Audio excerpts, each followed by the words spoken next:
Hey everyone, I'm Chase of Rocky Mountain ATV and welcome to our UTV Wheels 101.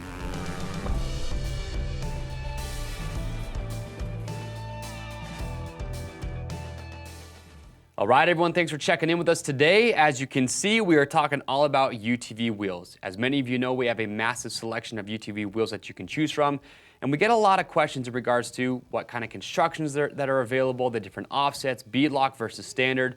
So today in this video, just want to go through, we want to educate you on those subjects to help you make an informed decision on which set of UTV wheels is going to be best for you. Now, before we dive into this and get started, I do want to point out something that we pride ourselves on at Rocky Mountain. It's called our UTV Tire and Wheel Package Builder.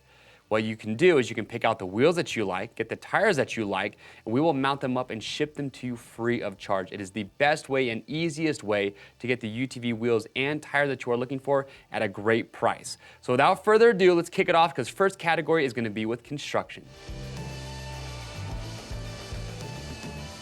So when it comes to construction, it's pretty simple because you really just have two materials that you're going to see aftermarket wheels made from. You're going to have aluminum and you're going to have steel. Now, steel wheels are great because they're inexpensive, but steel, it is heavier and they're really just not as common to see on UTVs.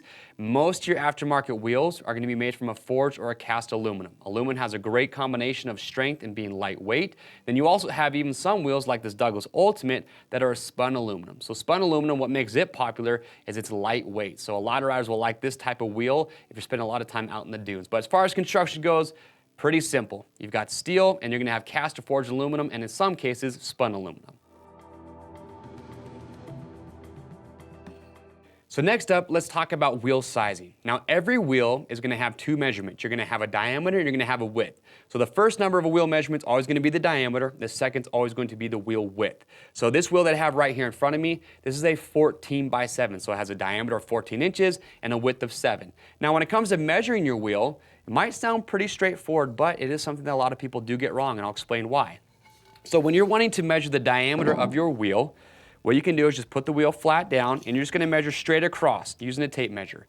But you'll notice that with this being a 14-inch wheel, when I go from edge to edge, I'm actually closer to 15 inches. And a lot of people will do this and ask, well, how can that be if it's a 14-inch diameter wheel? And here is why. You have to remember that when you're measuring that diameter, you're not measuring from edge to edge. Instead, you're measuring from where the bead of the tire contacts the wheel. And if you look here on the inside, you notice that where the actual bead of the tire sits, you have about a ½ inch that comes up from there, which is going to be the lip that goes all the way around.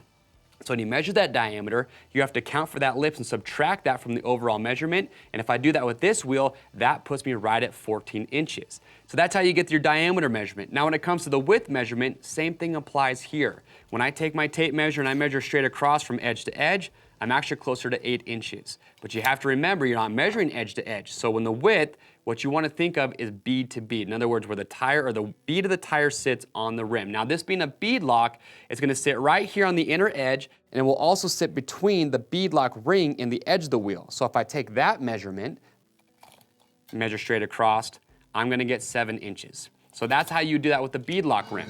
Now on a standard wheel, like this one right here, you'll notice you're not going to have that beadlock ring, so pretty simple with these. You're just going to measure bead to bead, and again, this is also a 7-inch wheel, so when I do that, you can see I get a measurement of 7 inches. So when it comes to measuring your diameter and your width, that's how you do it. Now if you're not quite sure, there's another easy way to know is on our homepage or the product page if you're looking at wheels or tires, enter the make, the model, and the year of your machine, and we'll show you right then and there what your stock wheel sizes are.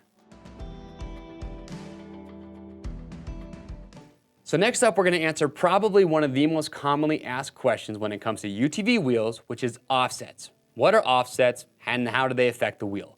Here's what you need to remember. Offsets are going to affect how the wheel sits in relation to your hub on your UTV. You're going to hear numbers tossed around like a 4+3, a 5+2, maybe a 6+1, or a 5+5. Let's talk about how you can find out what your offset is if you don't know already. It's actually very simple to do. So you have to remember, every wheel is going to have two measurements in the offset.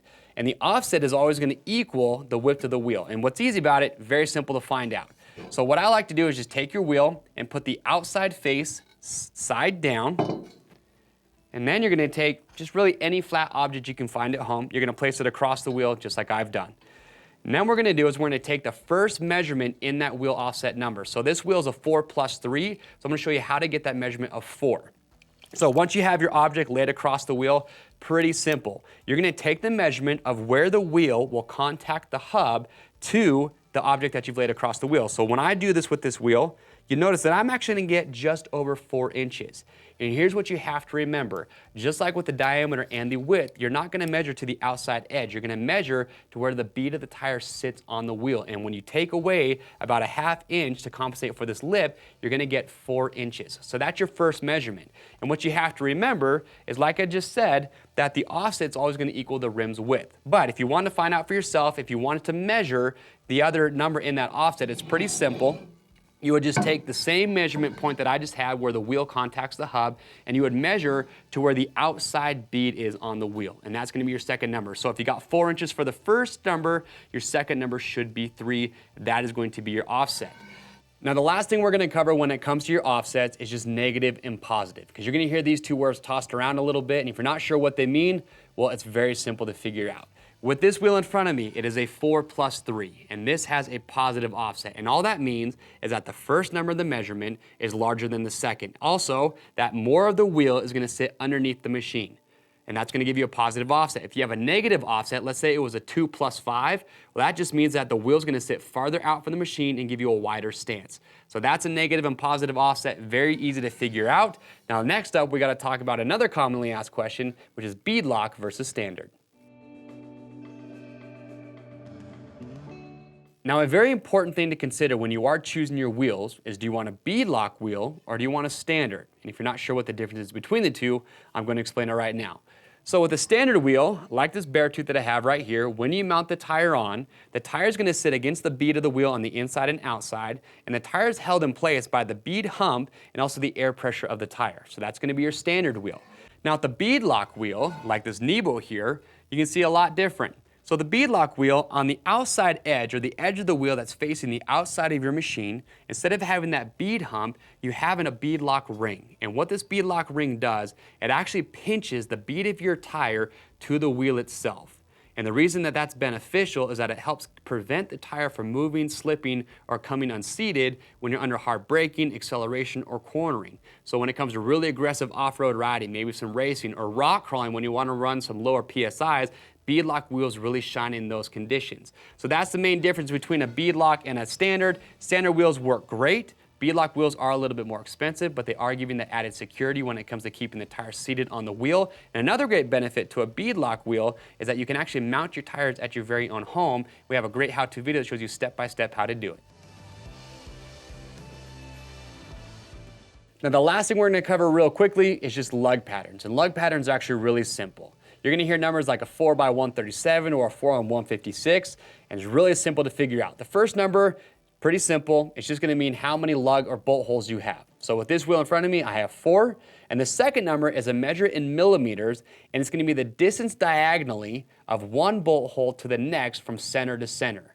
And that's how you're going to get that second number. So you might get a 4x137 or 4x156.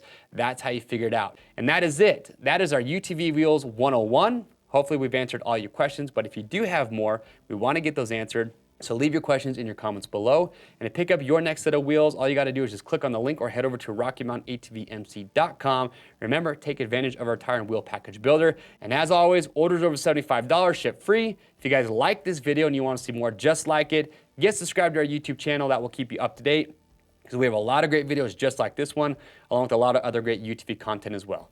I am Chase. We'll see you on the trails.